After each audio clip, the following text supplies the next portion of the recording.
येथे x मानू y. ठीक आहे. त्यानंतर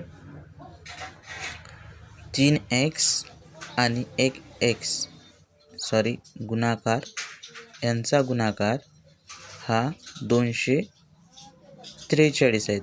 म्हणजे यांच्या वयांचा गुणाकार 243 आहेत. आता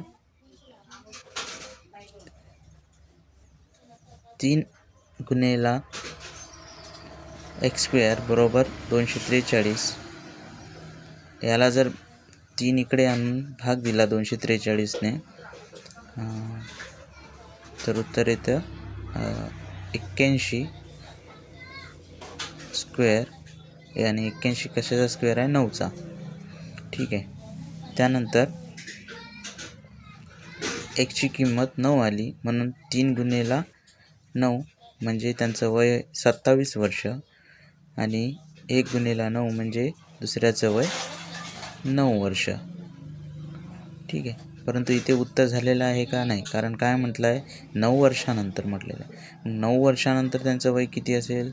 तर 27 अधिक 9 म्हणजे 36 आणि 9 अधिक 9 म्हणजे 18.